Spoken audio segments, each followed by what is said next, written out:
Every year, same conversation. Now you lose big pieces, yet the expectations don't really change, internally or externally. What's that mean to you about where this program's at now in that regard?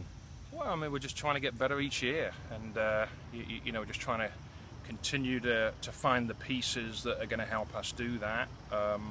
And so, you know, Kyle works incredibly hard in the recruiting side of things, and then we try to also move it along in terms of the player development process. So you just keep trying to do the best you can, and you know, make it better. So that's what we're trying to do every year.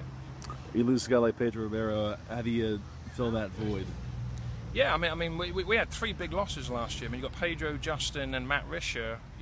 You know, Matt from a more of a maturity standpoint and team leadership standpoint, and then obviously Justin and Pedro were big players for us. So yeah, we just got to find other ways for us to play. It's like any sports team. When you lose, you know, 2 star players, everybody else now has to pull their weight and step up. And you know, I think as a team overall, maybe we can try to be a little bit stronger as a group.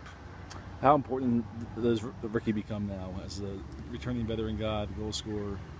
Yeah, well, I mean, I think Ricky knows it's his last year. You know, he wants to try and play professionally, I think, after this. So, you know, he knows he has to do well and have a big year. And you know, he's working incredibly hard defensively. He's chasing and pressing. I think he's got a really good understanding of what we need, and you know, he's leading by example in that way. So he's doing a good job so far. You're always bringing in new talent every year. Do you see any guys, freshmen or newcomers, that could be immediate impact guys? Well, we're 2 days into preseason, so I mean, I saw them yesterday for the first time in our setting.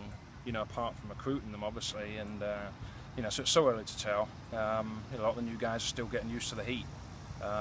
So, you know, hopefully a month into the season we'll have a better idea, I think, as to who's going to be able to step up for us this year, and you know, and see what first-year players are going to start for us. And just lastly, you open with a brutal 3-game stretch there to start the season. How much importance does that put on camp here, and in a very short amount of time getting ready for very big games?